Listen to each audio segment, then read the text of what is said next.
আসসালামু আলাইকুম প্রিয় দর্শক। আমিরুল মোমিনিন মানিক আপনাদের প্রত্যেককে আমন্ত্রণ জানাচ্ছি এই লাইভ পর্যালোচনায়। নয়া টেকনিকে ধূলিসাৎ মার্কিন ড্রোন আতঙ্ক মধ্যপ্রাচ্যে। মধ্যপ্রাচ্যে নতুন শক্তি হুথি বাহিনী।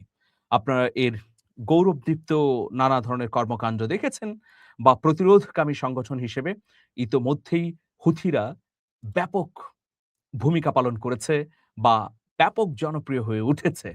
আর হুথিদের সাঁড়াশি আক্রমণে এখন বিব্রত এবং বিপর্যস্ত ডোনাল্ড ট্রাম্প। প্রিয় দর্শক, প্রিয় ঘটনা আপনাদের সামনে তুলে ধরতে চাই। থাকুন আপনারা শেষ পর্যন্ত। নিশ্চয়ই অনেকগুলো নতুন তথ্য আপনারা পাবেন এই আলোচনার মধ্য দিয়ে দর্শক। ইয়েমেনের পূর্বাঞ্চলীয় মারিব প্রদেশে মার্কিন সামরিক বাহিনীর একটি অত্যাধুনিক MQ-9 রিপার ড্রোন গুলি করে ভূপাতিত করেছে হুথি গোষ্ঠী। সোমবার স্থানীয় বাসিন্দা ও দেশটির গণমাধ্যমের বরাতে এই তথ্য নিশ্চিত করেছে আনাদুলু এজেন্সি। সামাজিক যোগাযোগ মাধ্যমে ইতোমধ্যে ছড়িয়ে পড়া বিভিন্ন ছবিতে মরুভূমিতে বিধ্বস্ত ওই মার্কিন ড্রোনের ধ্বংসাবশেষ এবং সঙ্গে থাকা অত্যন্ত নিখুঁত নিশানার ক্ষেপণাস্ত্রের অবশিষ্টাংশ ছড়িয়ে ছিটিয়ে থাকতে দেখা গেছে। তবে এই বিমান ভূপাতিত করার ঘটনার বিষয়ে এখন পর্যন্ত হুথি গোষ্ঠী বা মার্কিন সামরিক কমান্ডের পক্ষ থেকে আনুষ্ঠানিকভাবে কোনো বক্তব্য বা বিবৃতি দেওয়া হয়নি। স্থানীয় প্রত্যক্ষদর্শীরা জানিয়েছে যে মারিব শহরের আকাশে তারা আচমকা বিকট বিস্ফোরণের শব্দ শুনতে পান। এর ঠিক আগেই শহরের পশ্চিমাঞ্চলীয় সারওয়াহ এলাকা থেকে একটি বিমান বিধ্বংসী ক্ষেপণাস্ত্র উৎক্ষেপণ করতে দেখা যায় এবং এর পরপরই মাঝ আকাশের মাঝে দুটি বড় ধরনের বিস্ফোরণ ঘটে। ইয়েমেনের স্থানীয় গণমাধ্যম প্ল্যাটফর্ম ডিফেন্স লাইন এর প্রতিবেদনে বলা হয়েছে যে ড্রোনের ধ্বংসাবশেষ এবং ক্ষেপণাস্ত্রের পেলোডগুলো মারিবের ওয়াদি জেলার পূর্বাঞ্চলীয় একটি মরুভূমির উপর আছড়ে পড়ে।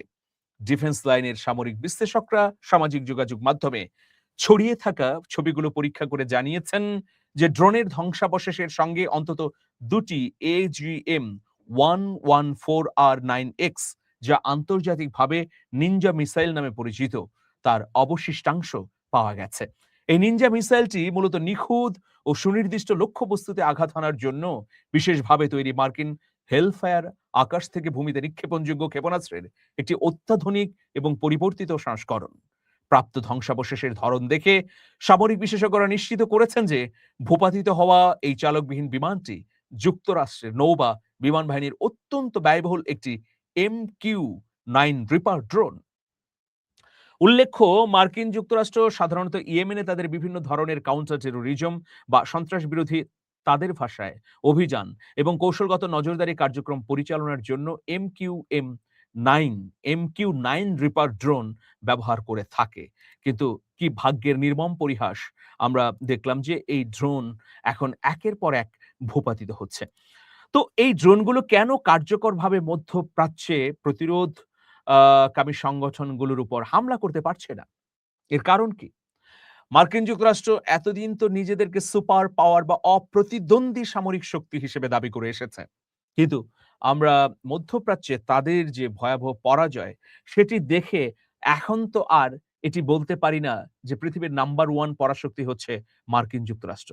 যদি তাই হতো, তাহলে হুথি গোষ্ঠীর মতো আঞ্চলিক একটি প্রতিরোধকামী সংগঠনের কাছে এভাবে ন্যক্কারজনক পরিণতি বা পরাজয় ঘটবে ডোনাল্ড ট্রাম্পের, তা কিন্তু কল্পনাও করা যায় না, প্রিয় দর্শক। কিন্তু সেগুলোই তো আমরা দেখতে পাচ্ছি। এজন্যে ডোনাল্ড ট্রাম্প খানিকটা হতাশ। আর এই হতাশা থেকেই তিনি কিছুদিন আগে মার্কিন সামরিক বাহিনীর প্রধানকে তার দায়িত্ব থেকে অব্যাহতি দিয়েছেন। শুধু তাই নয়, মার্কিন সামরিক বিভিন্ন পর্যায়ের কর্মকর্তারা বলেছেন যে তারা ডোনাল্ড ট্রাম্পের সঙ্গে কাজ করতে অস্বস্তি ফিল করেন। বরং তাদেরকে অবসরে যদি দিয়ে দেয় মার্কিন প্রশাসন, সেটিই ভালো। আপনারা জানেন গত ৪০ দিনের যুদ্ধে ডোনাল্ড ট্রাম্প রীতিমতো পরাজিত হয়েছেন। আর তার এই যুদ্ধটি একতরফা যেমন ছিল, একইভাবে এই যুদ্ধে আ তিনি কি লক্ষ্য অর্জন করবেন, সেটিও কিন্তু আগে থেকে নির্ধারিত ছিল না। ফলে আমরা কি দেখলাম যে লক্ষ্য নির্ধারণের আগেই ফিরে যেতে হলো ডোনাল্ড ট্রাম্পকে। এখন আমরা মধ্যপ্রাচ্য জুড়ে ইরানের যে প্রক্সি অ্যালাই গুলো দেখছি, সেই প্রক্সি অ্যালাই এর মাধ্যমে কিন্তু একের পর এক হামলা হচ্ছে। ইরানের হামলা ঠেকাবার সামর্থ্যই তো আসলে মধ্যপ্রাচ্যে থাকা মার্কিন ঘাঁটিগুলোর নেই। সেখানে কিভাবে তিনি প্রক্সি অ্যালাইগুলোকে মোকাবেলা করবেন, তারও সুনির্দিষ্ট কোনো পরিকল্পনা আমরা দেখতে পাই না। যাই হোক প্রিয় দর্শক, আজকের এই খবরের মধ্য দিয়ে মধ্যপ্রাচ্যে একটা আতঙ্ক ছড়িয়ে গেছে। কি আতঙ্ক? যে তাহলে তো মার্কিন যুক্তরাষ্ট্রের কোনো যুদ্ধাশ্রয়ী আর ইরান এবং তার সমর্থিত গোষ্ঠীগুলোর অরাধ্য থাকলো না। সবকিছুই এখন লক্ষ্যবস্তুতে পরিণত হচ্ছে।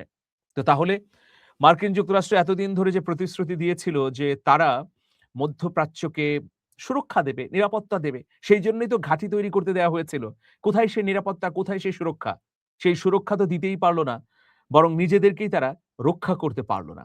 তো ডোনাল্ড ট্রাম্পের এই পরিণতি আসলে আরো ভয়াবহ হয়ে উঠবে সামনের দিনগুলোতে। কারণ সামনের দিনগুলো তার জন্যে আরো বিপজ্জনক। তিনি যদি ইরানের বিরুদ্ধে যুদ্ধটি শুরু করেন, তাহলে সেই যুদ্ধ শেষ তিনি কিভাবে করবেন, সেটা কিন্তু বিশ্ববাসী দেখতে চাইবে। তিনি কি পালায়ন করবেন? নাকি তিনি বিজয়ী হবেন? নাকি ভয়াবহ পারমাণবিক যুদ্ধের দিকেই এটি যাবে? ট্রাম্প কি এত কঠিন মূল্য নিজের কাঁধে বহন করতে পারবেন? এই বিষয়গুলো কিন্তু এখন সামনে এসেছে। তো নিনজা টেকনিকে অভাবনীয় সাফল্য দেখিয়েছে হুথি বাহিনী। শুধু তাই নয়, লেবাননে হিজবুল্লাহ অপ্রতিরোধ্যভাবে এগিয়ে যাচ্ছে। অন্যদিকে ইরানের আরো যে প্রক্সি অ্যালাই গুলো আছে, তারাও প্রকাশ্যে অপ্রকাশ্যে নানা ধরনের অভিযান পরিচালনা করছে। সবকিছু মিলিয়ে ইরানের এখন জয় জয়কার অবস্থা। ইরানের অনুকূল পরিস্থিতির মধ্যে বিধ্বংসী মার্কিন যুক্তরাষ্ট্র বা আহত মার্কিন সামরিক বাহিনী কতটা কি করতে পারবেন? সেটাই দেখার বিষয়। দর্শক আজকে এ পর্যন্তই।